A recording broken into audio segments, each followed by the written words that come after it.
Do you think that you can actually understand naked short selling? You think you actually have all the facts? Well, what if I told you that the truth is much worse than you've been told? My name is Andrew. I'm a data scientist here. I am going to talk to you about the massive threat to our capital markets, the free market in general, and fair dealings overall. We have been bashing the idea of naked short selling for a long time. It's the idea that if you want to be able to sell a stock, there are a couple of options. You can either have the stock, just like how you sell normal things. You can't sell a goat without actually having it. You can borrow a stock, as in you go to your neighbor's goat and say, hey, I gotta get your goat for a sec, but I'll give it back. Oh, maybe not the same goat, but I'll give you another goat in the future with some milk. Right? Some interest. You have to pay interest. You have to pay them in order to borrow their goat. And when you get their goat, you can sell it right away. So that's another way to sell a stock. And then finally, there is a way right now in our institutions allow us to be able to sell a goat without having a goat, without borrowing a goat, just with the intention of in the future borrowing a goat. So if that can, oh my God, if that blows your mind already, well, that's what we've been talking about on this channel this whole time. So strap in, and by strap in, I mean take your mouse and move it over to the like button with me now. 3, 2, 1. Click that like button and that subscribe button, that bell button, and now let's get started.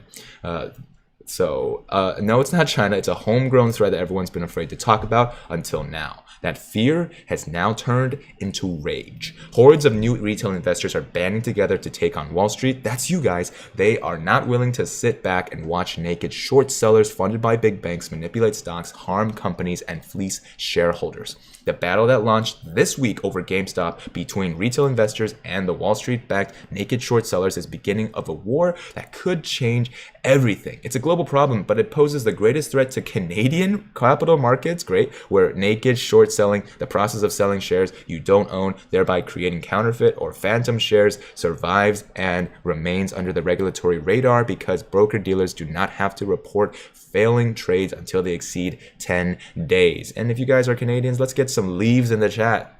If you got maples, smoke them if you got them. This is an egregious act against capital markets, and it's caused billions of dollars in damage. Make no mistake about the enormity of this threat. Both foreign and domestic schemers have attacked Canada in an effort to bring down the stock prices of its publicly listed companies. In Canada alone, hundreds of billions of dollars have been vaporized from pension funds and regular everyday Canadians because of this, according to Texas-based lawyer James W. Christian. Christian and his firms Christian Smith and Jewell LLP are heavy hitters in litigation related to stock manipulation and have prosecuted over 20 cases involving naked short selling and spoofing in the last 20 years. It seems like the narrative of Canadians fighting bad players in the market has been a trend. If you guys have followed the show, Kevin Bate 88 is a principal of an investment, like large whale investment firm, and he has been in talks with me to come on the show and talk to you guys a little bit about his thoughts. So Canadians, they know how to blow that whistle. Hundreds of billions have been stolen from everyday Canadians and Americans in pensions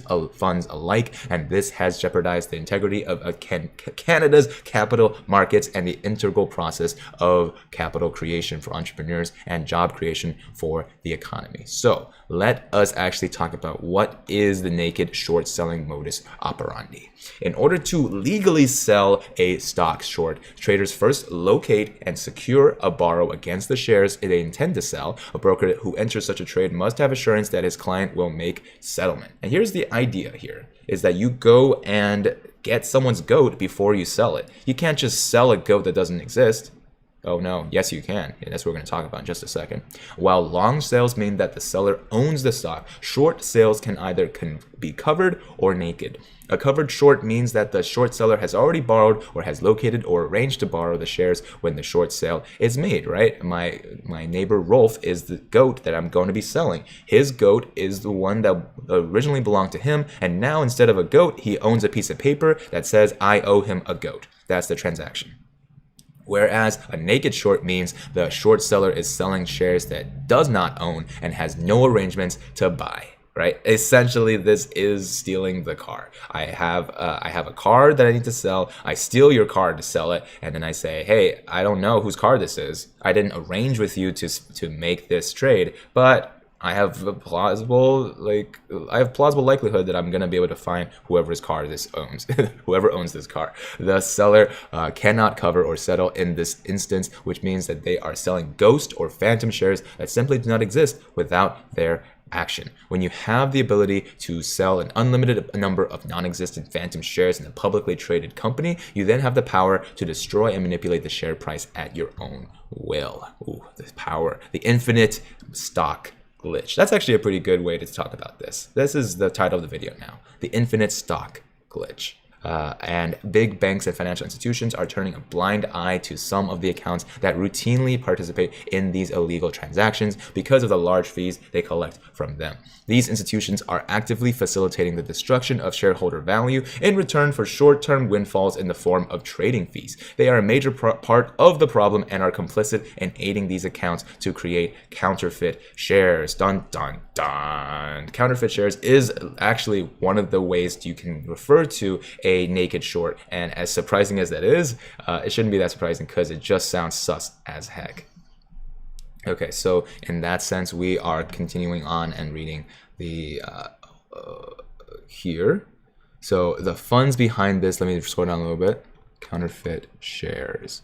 The funds behind this are hyper sophisticated and know all the rules and tricks needed to exploit the regulators to buy themselves time to cover their short positions. According to multiple accounts from traders, lawyers, and businesses who have become victims of the worst in this game, well, short sellers sometimes manage to stay naked for months on end in clear violation of even the most relaxed securities laws. Can you imagine if you stole a car and the cops are like, well, he's gonna give it back. It might be a couple months by now, but he's gonna give it back for sure soon. The short sellers and funds who participate in this manipulation almost always finance undisclosed short reports, which they research and prepare in advance before paying well-known short selling groups to publish and market their reports, often without any form of disclosure to broad audiences in order to further push the stock down artificially. There's no doubt that these reports are intended to create maximum fear amongst retail investors and to push them to sell their shares as quickly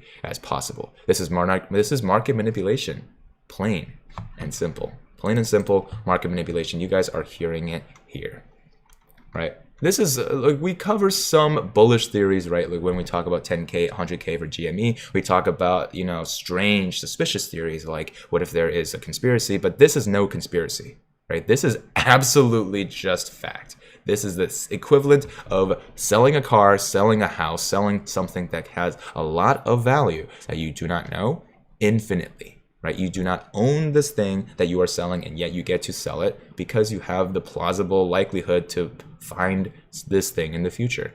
Their MO is to short weak, vulnerable companies by putting out negative reports that drive down their share price as much as possible. This ensures that the shorted company in question no longer has the ability to obtain financing, putting them at the mercy of the same funds that were just shorting them. After cratering the shorted company's share price, the funds then start offering these companies financing, usually through convertibles with a warrant attachment as a hedge or potential future cover against their short. And the companies take the offers because they have no choice left. Rinse and repeat. Wow, that's some actual mafia stuff. Actual like mobster stuff, right?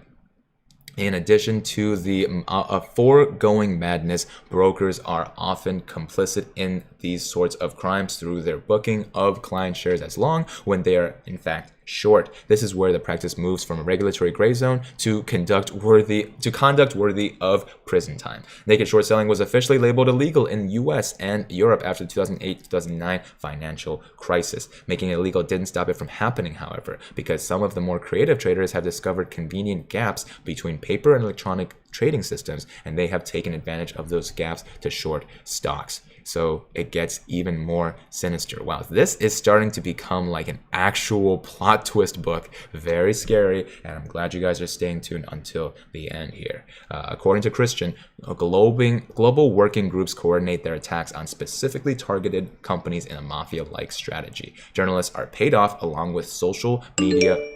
What was that? That was scary. Journalists are paid off along with social media influencers and third-party research houses that are funded by what amounts to a conspiracy. Together, they collaborate to spread lies and negative narratives to destroy a stock. At its most illegal, there is an insider trading element that could enrage regulators. Oh, thank you for the super. The MO is to infiltrate a company through disgruntled insiders or lawyers close to the company. These sources are used to obtain insider information that is then leaked to damage the company. Often, these illegal transactions involve paying off informants. Journalists, influencers, and researchers are difficult to trace because they are made from offshore accounts that are shut down once the deed is done. Likewise, the shorts disguised as longs can be difficult to trace when the perpetrators have direct market access to trading systems. These trades are usually undetected until the trades fail or miss settlement. At that point, the accounts will move to the position to another broker-dealer and start the process all over again. So if you wanted to be a supervillain that controls the markets with an iron fist, this is exactly the game plan of how you can get that done. The collusion widens when brokers and financial institutions become complicit in purposefully mislabeling shorts and longs, sweeping the illegal transactions under the rug and off of regulatory radar. Spoofing and layering has also become pervasive techniques to avoid regulator attention. Spoofing, as the name suggests, involves short sellers creating fake selling pressure on their targeted stocks to drive prices lower. They accomplish this by submitting fake offerings and layers at different prices to create a mirage. We've talked about this briefly in the past, but there is a holistic definition of spoofing and layering. Finally, these bad actors manage to skirt the settlement system, which is supposed to clear on what is called T+2 basis. Now, that is one of the biggest parts of the conversation of the GME congressional hearing. That was huge. That means that any failed trades must be bought or dealt with within 3 days. In other words, if you buy on Monday, your T or transaction day, it has to be settled by Wednesday. The money and the share has to trade accounts. Fortunately, Canadian regulators have a hard time keeping up with the system, and failed trades are often left outstanding for much longer periods than T+2. These failing trades are constantly being traded to reset the settlement clock and move the failing trade to the back of the line. The failures of a centralized system. It seems like this person enjoys the decentralized nature of the blockchain. I wonder if they're going to talk about it soon. According to Christian, it can be T+12 days before a failed trade is even brought to the attention of the Industry Regulatory Organization of Canada. Kind of like the SEC of Canada. Let's see. Prime brokers and banks are complicit. This is one of the Wall Street's biggest profit centers, and fines levied against them are simply a minor cost of doing business. Some banks are getting rich off of naked short sellers. The profits off of this kind of lending are tantalizing indeed. Brokers are lending stocks they don't own for massive profit and sizable bonuses. This layer of what many have now called criminal organization. All right, Vegas, my Vegas friend, I'm gonna add you as a mod for today temporarily,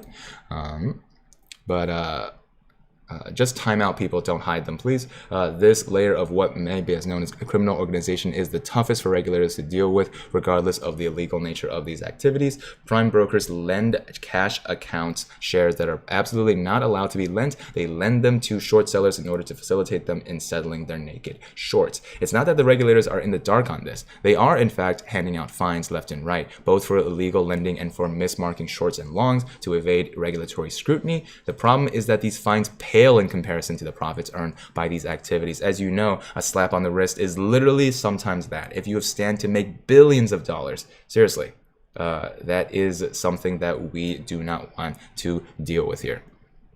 It's not that the regulators are in the dark on this. They are, in fact, handing out fines left and right, both for illegal lending and for mismarking shorts and longs to evade regulatory scrutiny. The problem is that these fines, I just read this, and banks in Canada in particular are basically writing the rules themselves, recently making it easier and legal to lend out cash account shares. Nor do law firms have clean hands. They help short sellers bankrupt targeted companies through court proceedings, a process that eventually leads to the disappearance of evidence of naked shorts on the bank books. How much has been stolen through this fraudulent system globally is anyone's guess, says Christian, but the numbers begin with T, the trillions. The The list of fines for enabling and engaging in manipulative activity that destroys company stock prices may seem to carry big numbers from the retail investor's perspective, but they are not even close to being significant enough to deter such actions. The SEC charged Citigroup's principal U.S. broker deal subsidiary in 2011 with misleading investors about a $1 billion collateralized debt obligation, CDO, tied to the U.S. housing market. Citigroup had bet against investors as the housing market showed signs of distress. The CDO defaulted only months later, causing severe losses for investors and a profit of $160 million. Oh, I'm getting really blurry. Hello? Thank you. Okay. Citigroup paid just $285 million to settle these SEC charges. This is another set of how many times people have paid. Goldman Sachs paid $15 million to settle SEC charges. Charles Schwab paid $8.2 million. The SEC charged 2 Merrill Lynch entities in 2015. Most recently, Canadian Cormac Securities Inc. Came under SEC's radar. How much money did they pay?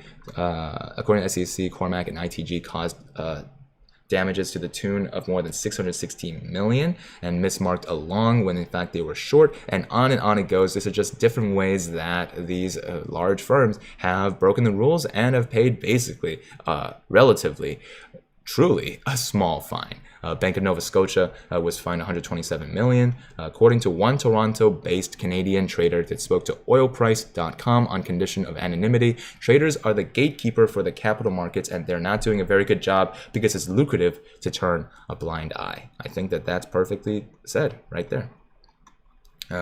Let's go and make sure that we wrap up the naked truth in what he calls our anonymous in what he calls our ominous financial system reality. Tom C.W. Lin, attorney at law, details how millions of dollars can vanish in seconds, rogue actors can halt trading of billion-dollar companies, and trillion-dollar financial markets can be distorted with a simple click or a few lines of code.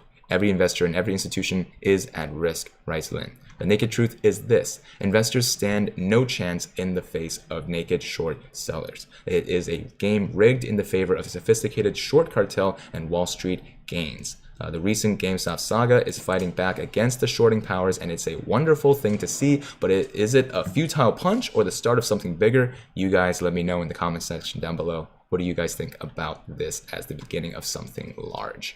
The positive takeaway from the events of the past week is that the term short selling has been introduced to the public and will surely gather more scrutiny. At the very least, guys, the cycle of putting people down and learning more about how to fix this situation is currently in the works. All right, we are downloading democratization of financial literacy.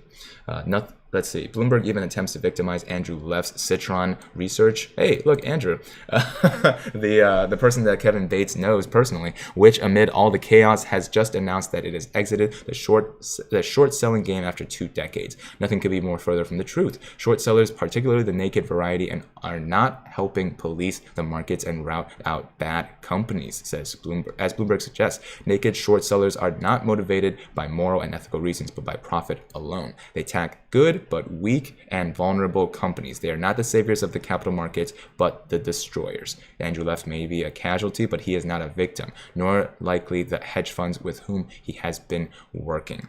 There are petitions initiated by change.com. This is quite a long article, so I do want to be able to, 1, put this petition in the description down below, and 2, be able to try and publish this down a little bit further. Just with his final paragraph, what happens with GameStop next could end up dictating a new form of capital markets democracy that levels the playing field and punishes the mafia-like elements of Wall Street that has been fleecing investors and destroying companies for years. Retail investors want to clean up capital markets, and they might just be powerful enough to do it now. That's a serious wake-up call for both naked shorts and investing public. Viva la revolution, James Stafford, publisher, oilprice.com. So now that you guys have seen a holistic understanding of the true naked truth of the infinite stock glitch, what do you think? Is this fair? Is this how a market should be run? Essentially, by trying to get rid of a little bit of sand in the cogs of the machine, you have essentially given the cheat code of all cheat codes to these hedgies and these other institutions that have already been caught